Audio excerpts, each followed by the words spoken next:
Welcome to the deep dive. Today we're tackling a big one.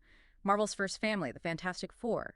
For decades, bring them successfully to the screen felt like, I don't know, chasing Moby Dick in superhero movies. Just attempt after attempt seemed to, well, flop, leaving this trail of good intentions, but often, frankly, pretty bad ideas. Yeah, a real graveyard of attempts. It felt cursed for a while there. Totally.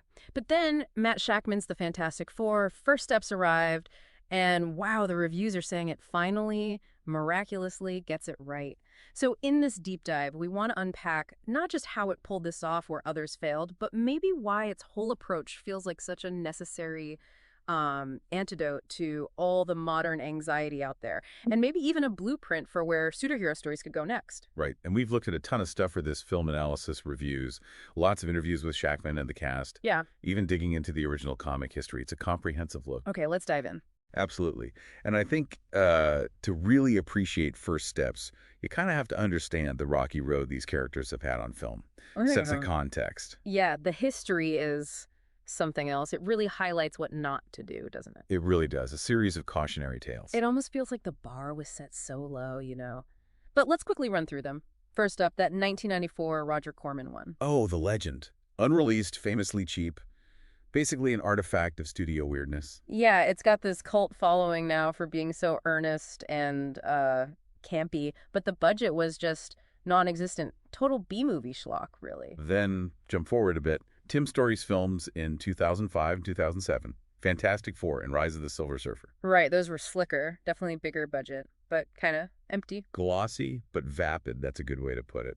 They had some of the bickering, maybe, but none of the real depth, the intellect, the emotion. And they gave us Galactus as a cosmic cloud. The infamous cloud. Yeah. Says it all about the ambition, really. Just missed the mark. And then, the most recent stumble before First Steps, Josh Trank's Fan Stick in 2015. Ugh.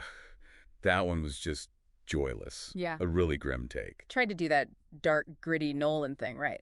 But it just felt so wrong for the Fantastic Four. Completely wrong. And the production was notoriously troubled, fundamentally misunderstood the optimism that's core to the FF. It's like a warning sign for the whole genre. So against that backdrop, First Steps arrives. And what's amazing is its success isn't just, well, it's better than Fan Stick. It's successful on its own terms. Absolutely. Yeah. It's not just relative. Exactly. Where the others were derivative, you had the schlock, the generic comedy, the grim deconstruction. Shakman actually created something authentic. Something unapologetically Fantastic Four. People are calling it the cure to the curse. And it feels like it earned that by being sincere, intelligent, and really going back to what made the comics work in the first place. Okay, so let's talk about what makes it work. For me, the most immediate thing, the thing that hits you right away, is the world building. Oh, absolutely. It's stunning. We're dropped into this parallel 1960s, right? Earth 828, they call it. And it's not our 60s. It's one where that sleek, hopeful, space-age futurism actually happens. Fully realized. It's not just a backdrop. No. It's this complete retro-futuristic aesthetic. You've got flying cars gliding between these amazing Art Deco buildings, giant analog computers plotting FTL travel. And the fashion. Straight out of Mad Men, but with a sci-fi twist. It's gorgeous to look at. And that look comes from this really interesting mix of influences. You can see Jack Kirby's cosmic energy from the original comics, all that crackle and power. Yeah, definitely Kirby. Then there's the influence of Kubrick's 2001, that clean, awe-inspiring, almost clinical sci-fi look. Very specific. And also the work of Sid Mead, the concept artist, that aspirational human-scale technology idea. It feels like something people could actually build and use. And crucially, they lean into practical effects where they could, didn't they? Real sets, locations, models. Yes, which is such a welcome change. They built a huge, like 13-foot model of the Excelsior, their ship. It gives everything a weight, a solidity. It's a direct answer to all those complaints about weightless CGI environments in, well, a lot of recent MCU stuff. It is. Though interestingly, some critics did point out moments where the CGI, particularly for Galactus and maybe Baby Franklin, felt a bit inconsistent. Maybe even shoddy was a word used. Huh.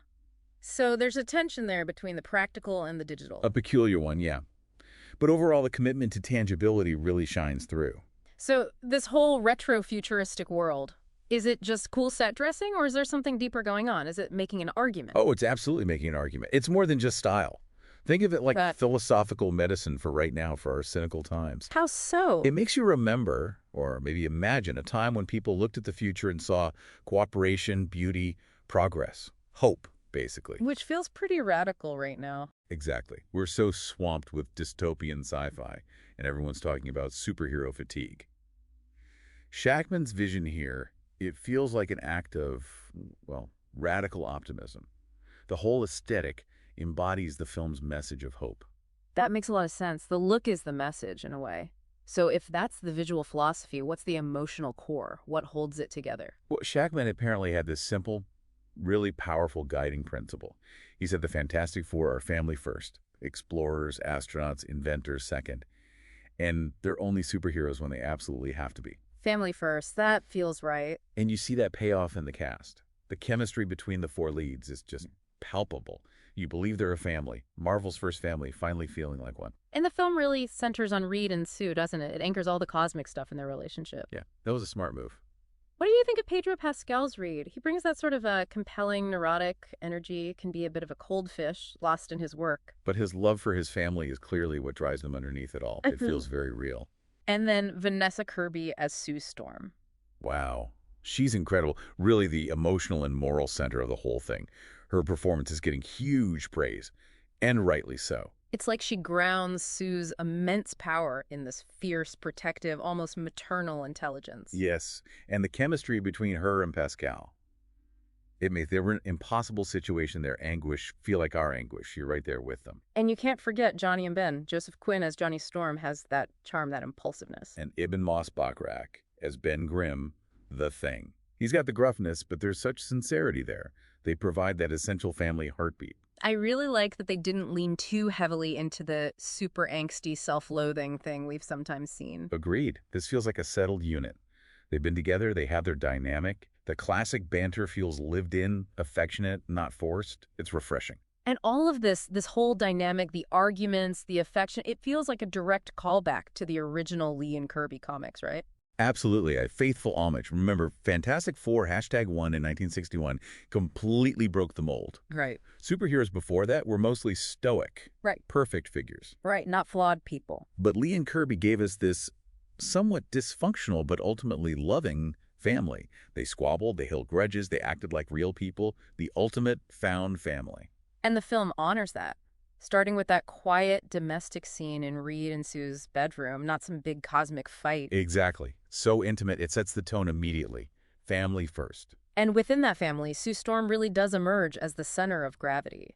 Reed's intellect might drive the plot solution, but the emotional weight, the moral stakes, they belong to Sue. Completely.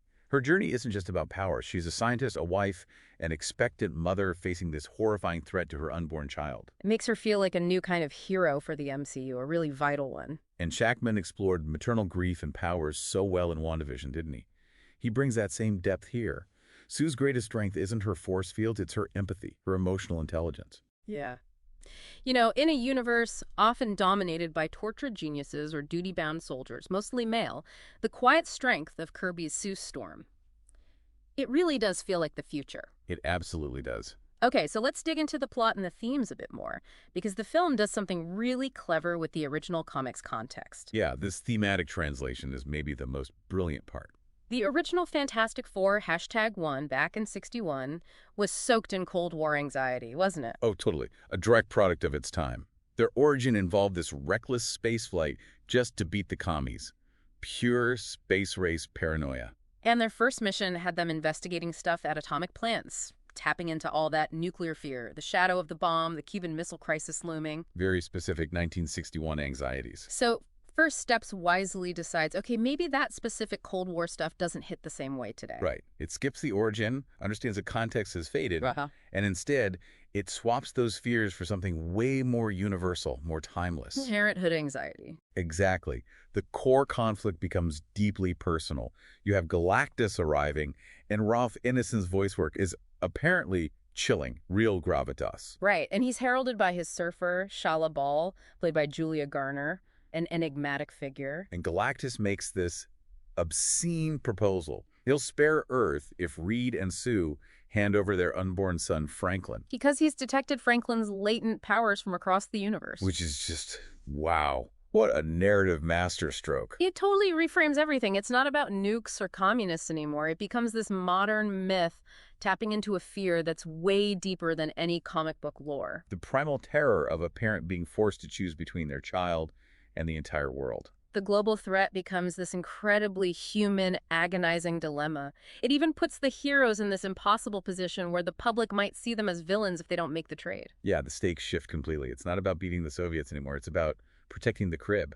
So in this version, Galactus isn't just a big purple guy who eats planets. No, he's much more. He becomes this potent metaphor.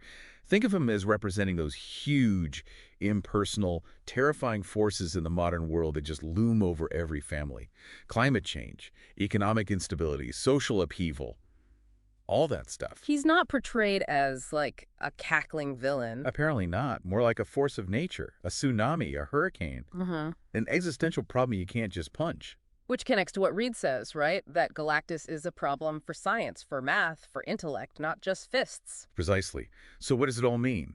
Galactus embodies that 21st century parental anxiety facing these overwhelming, seemingly inevitable end-of-the-world scenarios while just trying to raise your kid. Wow. And heroism in First Steps, then, isn't necessarily about defeating Galactus in a big fight.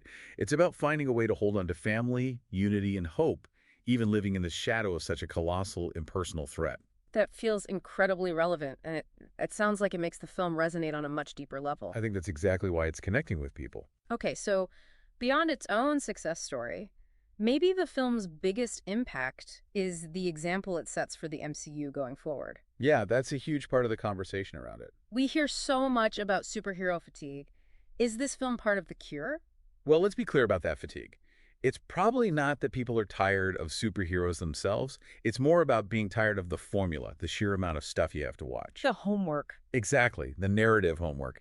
Needing to see 3 TV shows and 2 other movies just to understand the latest film, it becomes overwhelming. So Marvel making First Steps a no homework required movie. That feels like a really smart strategic decision. A masterstroke, honestly. By setting it on this separate Earth A28, completely self-contained, they freed the story and the audience. You can just walk in and enjoy it. Focus on these characters, this world, these themes, without needing a PhD in MCU continuity. Which is liberating. And it's a powerful reminder, isn't it? The MCU's greatest strength wasn't just the interconnectivity. It was always the ability to tell strong individual stories within that framework. This film proves they can still do that. Maybe it needs to do more of that. Seems like it. A potential blueprint.